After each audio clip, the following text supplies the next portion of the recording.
Hey guys, that's what I was doing at my house. The sky is growling. I bet my shop's gonna flood too. I'm gonna make a break over that way real quick.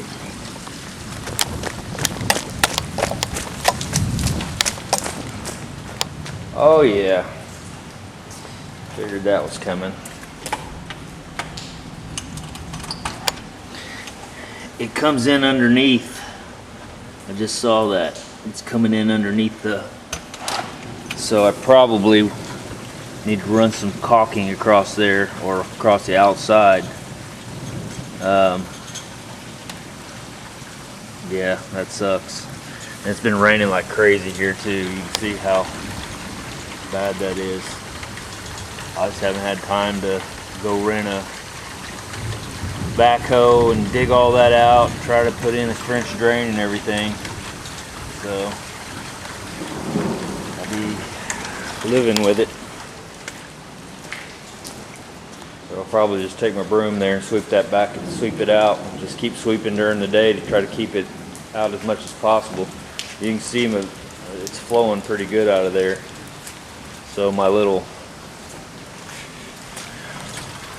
trenches there are working, but it's just coming down faster than the little trenches can handle. So alright, that's something I probably need to get on in the next week or so. I mean, we've never had this much rain, I don't think, in 1 year that I'm aware of.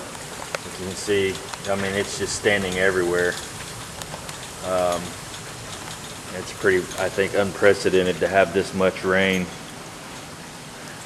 But you know, it's good because it tells me what I need to do to prepare for if this ever happens again, and that's dig me out a trench there and put me a French drain in. That way it goes around the shop. But hopefully my rubber up against the wall there helps scupper that away from my sheetrock.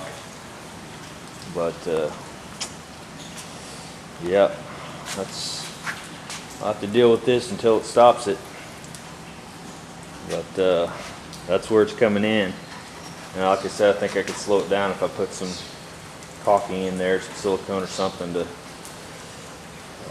keep that from coming underneath that threshold. Alright guys,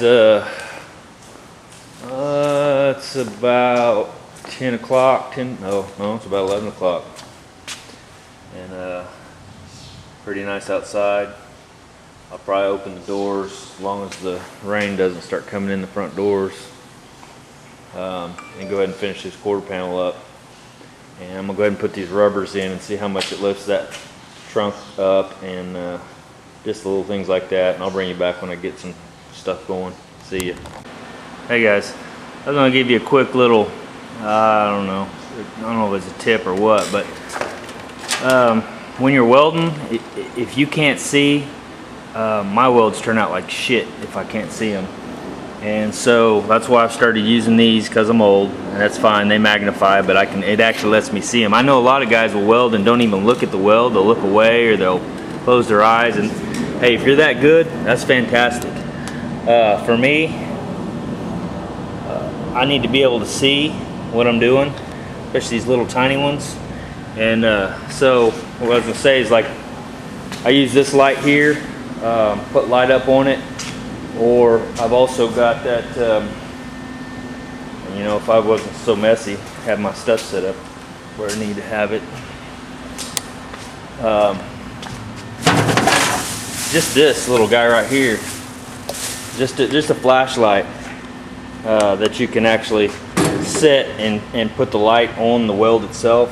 To me, it helps tremendously. I can actually see the puddle, I can see what it's doing, I can see where it's going, and it makes a big difference for me. So I know when I was at the shop, the guy I was working for, and I really didn't know how to weld. He was teaching me as I would go, but he would set his welder on one deal and weld everything with it, and I didn't know any different. And his hood was so old that you couldn't see through it. I mean, I couldn't see what I was doing, so my welds looked horrible. And he'd get pissed at me because the welds looked so bad, and I'm like, man, I can't see through this. He's like, well, I can see fine, and I didn't get it. I couldn't see through it till I got my own welder and started experimenting on metal and doing stuff like that, figuring out my feeds and speeds and how the sound sounded, you know, like consistently, that buzzing sound, or people call it frying bacon.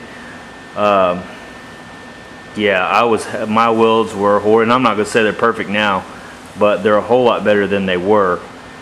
But being able, like that was the whole point of this, is just being able to see and taking a light or something to where you can get right over top of it and you can really get in there close and see. Like I said, for me, these glasses, I don't know if that's doing any good, but that really magnifies to where I can really see all the details of what's going on.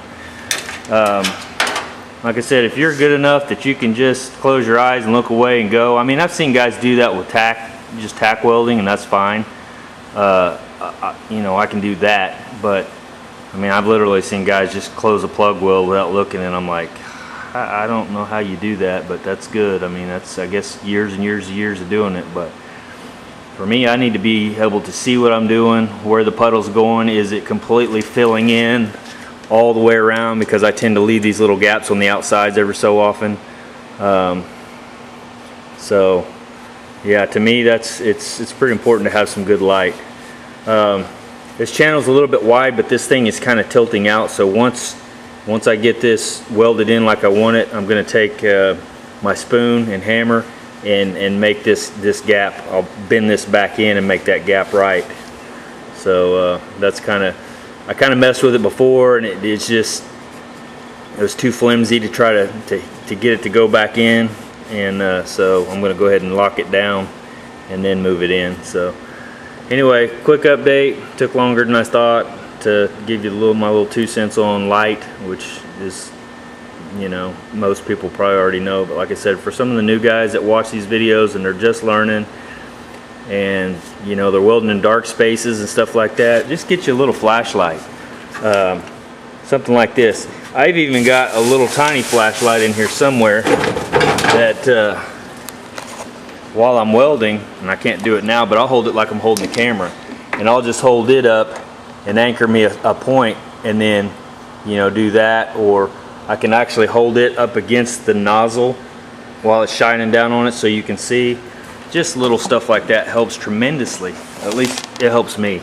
And I'm just sharing what works for me. Like I said, there's 1,000 ways to do it, and I'm by no means an expert on it. But you know, if it helps me and you try it and it helps you, that's my goal. I'm happy.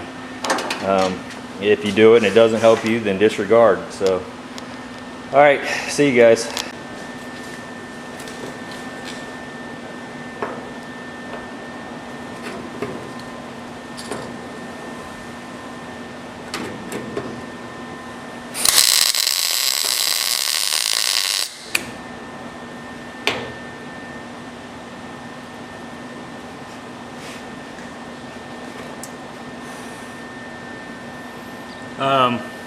Some guys like the cooler welds. I have been doing it. I was watching a video guy today, I think it was James Ferretti's video, and somebody commented on cooling using it. He said he doesn't like to do that. And I got to thinking about the logic behind that, and think about when you're shrinking metal. Say you've got the oil can pop deal. Say it's popping up and down, and you heat it in the middle or whatever, and then you shrink it. Well, when you quench it or cool it with a wet rag or with air, it shrinks it faster, so it pulls it down farther than what it would originally. That's the whole point of shrinking it. So think about, as I got to thinking about this today, you're heating this up to where it's orange, to where it's molten basically. And then you take that air hose and you lay that on there with that air hose, it's shrinking it faster. It's already going to shrink some, but it's shrinking it faster, so it's going to shrink it even more and cause more warpage, which he lets his welds cool naturally, and I got to thinking, well, that's pretty damn smart. So I'm going to start doing that basically. There's some things that it probably wouldn't matter on much if you're not that worried about it. But say I split, let me back this out a little bit. Say if and when I split this panel, if I decide to go ahead and do that, and I tack me a tack there, and I weld and then I heat and I cool it, it's going to cause it to shrink more. In this panel, we don't want a bunch of shrinkage here. So I'm going to tack, tack, tack, let them naturally cool, then come back, tack, tack, and I'll probably grind them down flat and then tack next to them. And it's going to take a while to do it, but I'm hoping that it'll be a better repair. I won't have as much warpage, which means I don't have to use as much filler in this area. So yeah, hang with me for that. We'll see how that works. But like I said, I've been guilty of cooling those welds, pretty much all my welds. And you know, like I said, for some of these plug welds, it's probably not going to matter too much. But on seams like this, and I've got a video that I bought years ago. It was Hot Rod put it out or something, but you could, for like 20 bucks, they'd send you videos on bodywork and different things when I was trying to learn how to do all this stuff. And they actually said to cool, sorry about that. They actually said to cool your welds with air like that. And I thought, well, that makes sense. You can cool it down faster and you don't have as much heat radiating out. But then you also got the shrinkage factor. So I imagine this is probably debatable, just like epoxy under Bondo or above Bondo. It's probably the same, probably been going on for years, I don't know. But it makes sense to me in my mind. If you guys think differently, let me know what the advantages are the other way. But yeah, I'm still learning all this stuff. But James Freddy's been doing this for a long time and way better at it than me. So I'm going to take his advice that he gave and go that route. So anyway, I thought I'd try to show you this a little bit. I wish that thing would shut off. I've got this, but I can't really prop it up.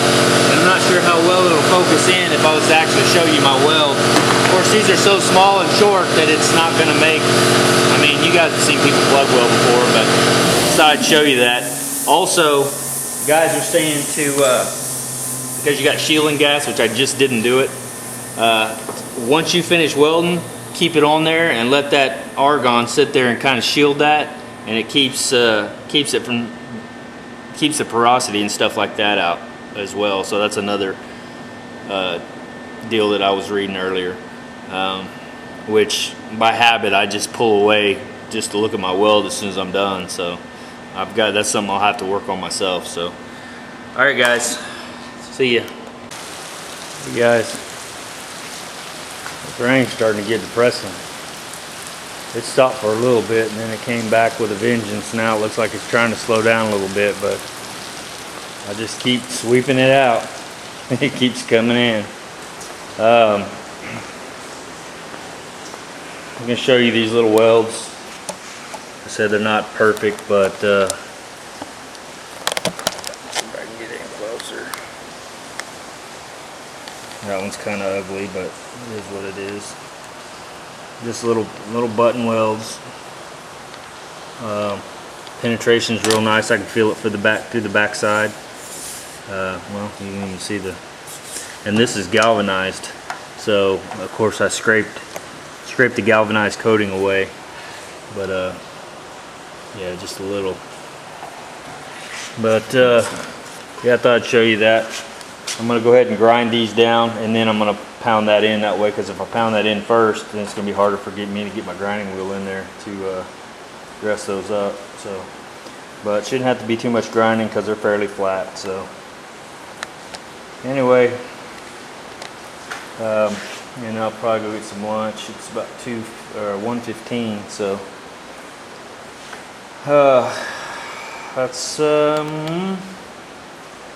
that's about it for now.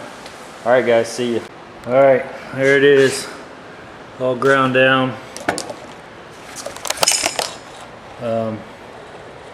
Looks pretty good. All that'll be filled with seam sealer. I gotta grind these down still. Forgot about those, but I'm gonna go ahead and put that seal in and see what we got with the trunk. So I'll bring you back when I get that in. Hey guys, we got this in ish. They come a lot longer, and I hate to cut this because, like I said, I bought 2 of them and I was going to use one for my car, whichever one I don't use. This is the harder one of the 2. It really wants to keep this up, which is what we want because that is high. But having this hangover right here is not letting it'll shut, but I don't think it's letting it be that accurate. So it'll shut, like I said. Like, you got this thing stuffed in here, which I don't know if that's holding this up. But so now it's dropped this, or it's made this gap less,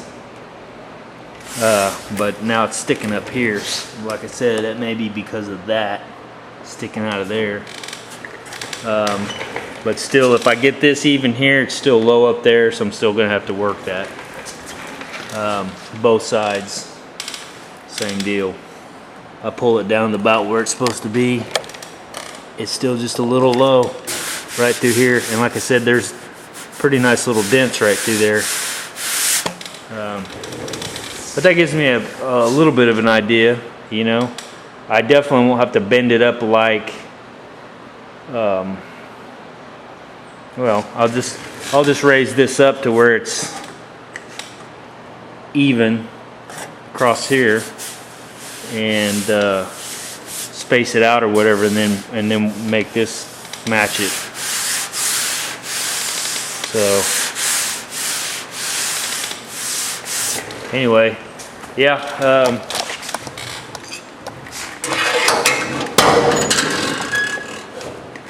that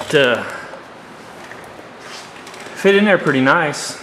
I mean, it's not glued or anything, obviously. I just stuck it in there, but looks pretty good. Got this gap lined up to where everything fits nice. Through here, that goes at such a, you see what I'm saying? It goes at such an angle, it doesn't fit down in there, but I'm guessing that once you glue that in there, it'll stay fine. I've never put this in or dealt with it before, so it didn't seem like rocket science to me. Everything fits pretty nice like it's supposed to. So you can see, hell, for all I know, I put it in backwards, but it looked like it was right to me. So looks like that's the way it was supposed to go, and it fit the nicest that way. But anyway, so yeah, that helped a little, but it didn't tell me everything I needed to know. But like I said, it definitely going to hold it up quite a bit more. But I don't know. I'll play with it a little bit more, but this is pretty much what I've been up to. So just putting that in and playing with that. So,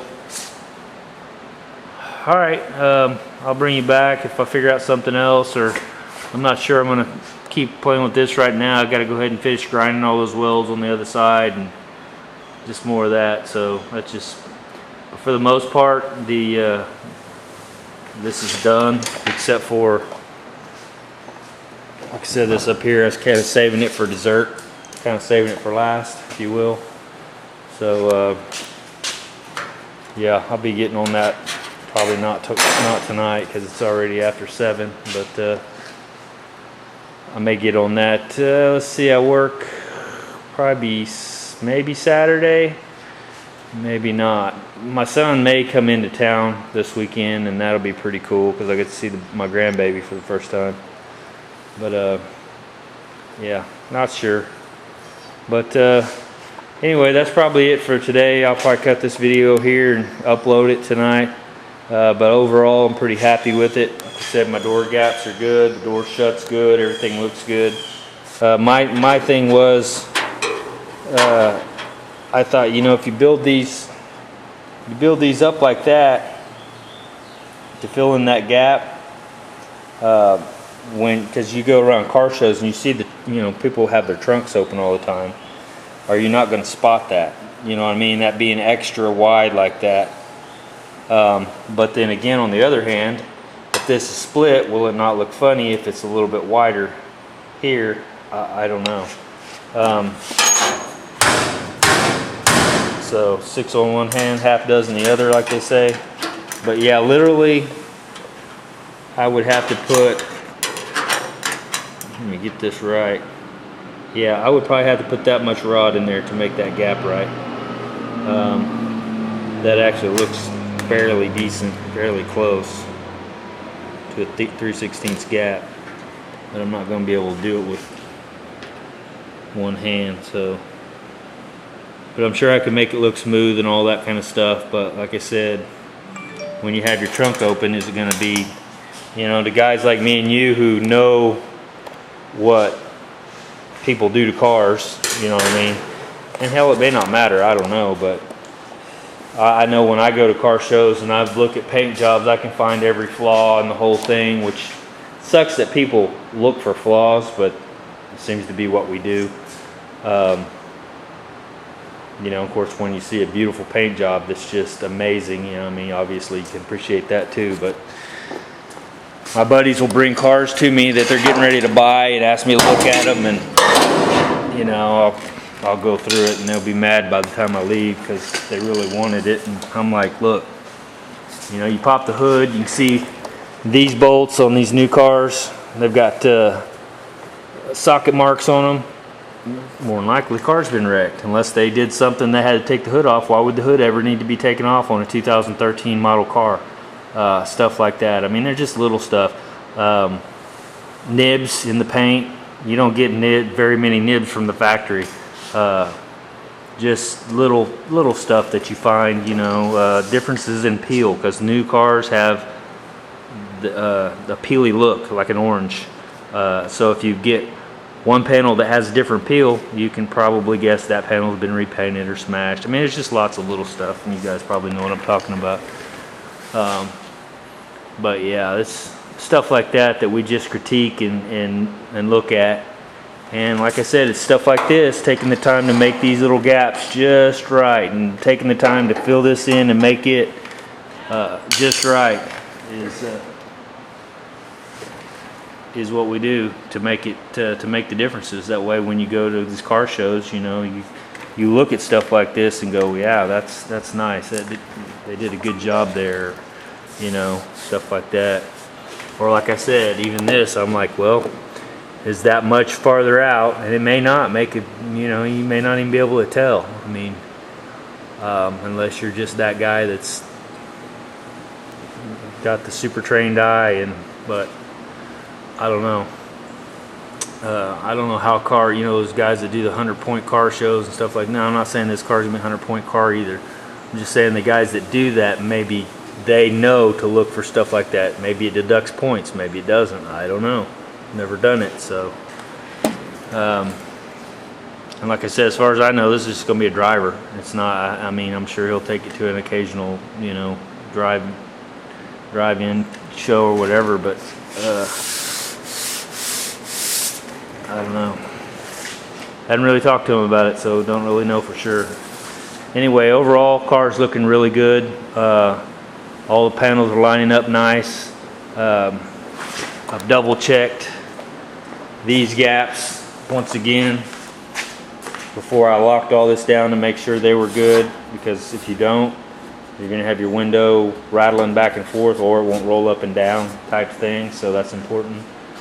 And these are all things I learned off YouTube from other guys saying, hey, be sure you do this, because I'm like, oh shit, I probably wouldn't even have thought about that little gap. So there's a lot of little stuff like that can get you into trouble, and once you get that on there, it's on there. You're I don't know how you'd fix that if it was too tight, unless you just sit and bent that back out, and that's going to be jacked up. So I don't know. Front gaps look pretty good. I just kept the front fenders on. I'll have to work those just a little bit, but like I said, right there, it's 3/16 already, so that's good. Right here in the middle, just a little big, not too bad. Down here at the bottom, just a little bit, but not too bad. So, I mean, that's dang close already without having to add any rod. Places to add rod for me would be this right here. You can't split, well, I see you can't, you probably can, but I mean, you sure wouldn't want to because there's double panel here and it's bent over. So here's where you would want to add your rod, I would think, because no one can see that in, you know, because from the inside or anything else, because you can't see the inside of that. Anyway,